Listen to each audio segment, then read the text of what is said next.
Look, this is cynicism raised to the level of comedy. They were lying when they said it wouldn't change, the deadline wouldn't change. Everyone knew they were lying, and now nobody is surprised that they're lying, and nobody really cares about it, apparently.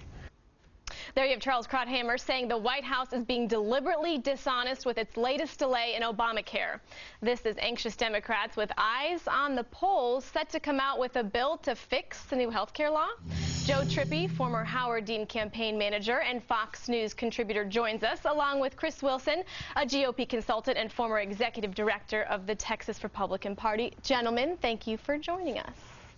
Nice to be with you. All right, Joe, let's start with you. Charles has some very strong words for the president there. So how does this administration avoid the perception that they are not sticking to the rules they originally made when they keep on extending these deadlines?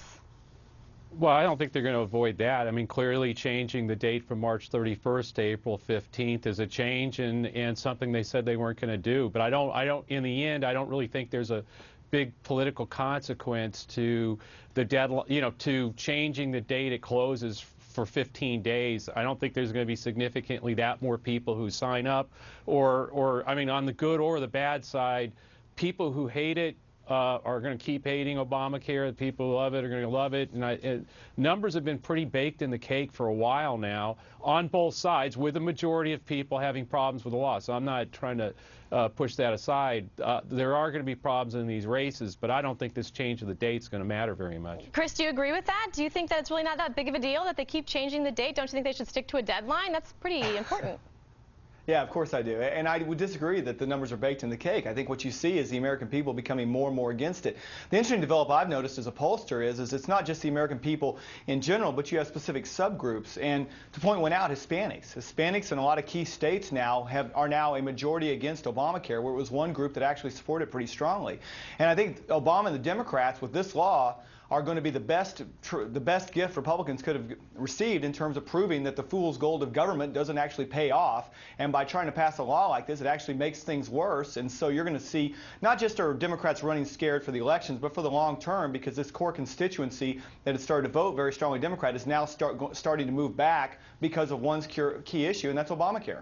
Okay, you bring up a good point. You brought up elections, and I want to shift gears here so we can get to another topic. Democrats in the Senate are changing their tune. They're introducing legislation that would go through Congress to tweak the Affordable Care Act. One of the examples is that they came up with a copper plan. So it's a more affordable plan, lower premiums, again, really working to get that younger generation. The latest push, is it coincidental? And I want Joe, I want you to answer this. Do you think it has any coincidence to November, the midterm elections? Well, I mean, obviously, I think in front of the elections, you're going to see this kind of a bill or proposal. But I think what's interesting, I think Chris is wrong about this. The thing that's changed dramatically is that the number of people who want to repeal the law is now down, according to the Kaiser Foundation poll came out today, down to 29%. So this bill or the actions that Democrats are talking about, keep it but fix it, is more where voters are. Clearly, there are lots of people who want to repeal it, but it's down to 29%. So this makes sense in terms of making proposals that make the law better, but keep the positive things that Democrats are going to be talking about. If your child's under 26, you can keep them on your plan. Pre-existing conditions can't be a reason to be disqualified. All the positive things that they want to do, fix the bad things, and that's what that's one of the things these senators are trying to do. Chris, what do you think about the senators' move? Have you read a little bit more about their decision to delay? It's interesting in terms of the approach. You half want to change the rules and keep trying to changing the rules until hopefully they'll have some success report. The other half want to rewrite the law, and then you've got Harry Reid off on his own blaming the entire problem on people not knowing how to use the internet properly.